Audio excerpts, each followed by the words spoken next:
உலகெங்கும் உள்ள ஆன்மீக அன்பர்களுக்கு அன்பு வணக்கம். நாளைக்கு ஆடி முதல் வெள்ளி. வெள்ளிக்கிழமை நாளே சிறப்பு, அதிலையும் ஆடி வெள்ளி மேலும் சிறப்பு. குறிப்பா நாளைக்கு வரக்கூடிய ஆடி வெள்ளிக்கிழமையில இன்னும் சில சிறப்புகள் இருக்கு. அப்படிப்பட்ட ஆடி வெள்ளிக்கிழமையில எந்த தெய்வத்தை வழிபடலாம், அப்படி வழிபடுறதுனால என்ன நன்மைகள் கிடைக்கும்னு இந்த வீடியோல பார்க்கலாம்.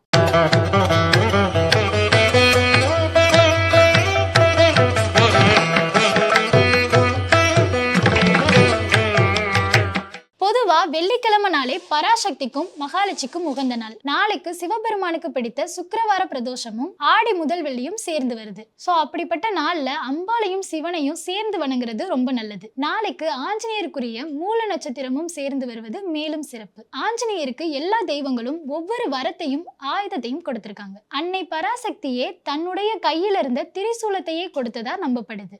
ஆஞ்சநேயர் சிவன் விஷ்ணு ஐக்கியமான வடிவம் என்பதால் அம்பாள், சிவன், ஆஞ்சநேயர், மகாவிஷ்ணு ஆகிய தெய்வங்களோட அருளை பெறுவதற்கு உகந்த நாளாகவும் நாளை அமையுது. வெள்ளிக்கிழமையில அம்மனை இரண்டு விதத்துல வழிபடலாம். பிரச்சனைகள் தீர வேண்டி ஒரு நேரத்திலும், வாழ்க்கையில அனைத்து நலன்களையும் பெற வேண்டி ஒரு குறிப்பிட்ட நேரத்திலும் வழிபடுறது பலன் தரும். ஆடி வெள்ளிக்கிழமையில வரும் ராகு காலத்துல நீங்க விளக்கேற்றி வழிபட்டால் கடன் பிரச்சனை, தீராத நோய், வழக்கு, குடும்பத்தில் உள்ள பிரச்சனைகள், கணவன் மனைவிக்குள் இருக்கும் பிரச்சனைகள், இது போன்ற பிரச்சனைகளுக்கு ராகு காலத்துல விளக்கேற்றி நீங்க வழிபட்டீங்கன்னா தீர்வு கிடைக்கும். வருமானம் பெருக, செல்வம் செழிக்க, மகிழ்ச்சி பொங்க, வாழ்க்கையில் நிம்மதி அமைய, வீட்டில் மகாலட்சுமி கடாட்சம் நிறைந்திருக்க சுக்கிர கோரையில் நீங்கள் விளக்கேற்றி வழிபட்டால் பலன் கிடைக்கும். என்ன பண்ணணும்ன்றது சொல்லியாச்சு, எப்போ பண்ணணும் அப்படின்றத சொல்றேன். ராகு காலத்துல பூஜை பண்ணணும்னு நினைக்கிறீங்களா? அப்போ 10:30 இருந்து 12 மணிக்குள்ள பண்ணணும். நன்மை வேண்டி பூஜை பண்ணணும்னு நினைக்கிறீங்களா? நாளைக்கு சுக்கிரகோரை காலை 6 மணி முதல் 7 மணி வரை, மதியம் 1 மணி முதல் 2 மணி வரை,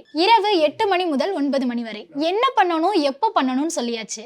இப்போ எப்படி அதை பண்ணலாம் அப்படின்றத பார்க்கலாம். ராகு கால நேரத்துல துர்க்கை அம்மனுக்கு நெய் தீபம் ஏற்றி செவ்வரளி பூக்களால் அர்ச்சனை செய்து பூஜை செய்யலாம். உங்களால கோவிலுக்கு போக முடியல அப்படின்னா வீட்டிலேயே ராகு கால நேரத்துல துர்க்கைக்கு நெய் தீபம் ஏற்றி துர்க்கைக்கான மந்திரங்களை படிச்சு அரளி பூக்களால் அர்ச்சனை செய்து வழிபடலாம். வீட்டின் பூஜை அறையில அம்மனுக்கு விளக்கேற்றி வச்சு விளக்குக்கு குங்குமத்தால அர்ச்சனை செய்து வழிபடுவது ரொம்ப நல்லது. வீட்டுல பூஜை செய்யறதுக்கு முன்னாடி கோவிலுக்கு சென்று அம்மனை வழிபட்டு வருவது மிகவும் சிறப்பு. உங்களால பூஜைக்கு முன்னாடி கோவிலுக்கு போக முடியலனாலும் பூஜையை முடிச்சுட்டு நீங்க அதுக்கப்புறமா கோயிலுக்கு போகலாம். திருவிளக்குல லக்ஷ்மி, சரஸ்வதி, பராசக்தி, சிவபெருமான், பிரம்மா, மகாவிஷ்ணு போன்ற தெய்வங்களும் 30 முற்கோடி தேவர்களும் வாசம் செய்வதாக ஐதீகம். ஆடி முதல் வெள்ளியில திருவிளக்கு பூஜை செய்யறதுனால எல்லா தெய்வங்களோட ஆசைகளும் நமக்கு கிடைக்கும். இப்ப நம்ம பார்க்க போறது சுக்கிர ஓரை வழிபாடு. சுக்கிர ஓரையில் அம்மனை வழிபடுறவங்க மகாலட்சுமிக்கு பால், கற்கண்டு அல்லது கற்கண்டு சாதம் படைத்து தாமர மலர்களால அர்ச்சனை செய்து வழிபடலாம். இந்த பூஜையை நீங்க கோவில்லையோ இல்ல வீட்லயே கூட பண்ணலாம். கோவில்ல போய் நீங்க நெய் விளக்கை ஏற்றது ரொம்ப சிறப்பு.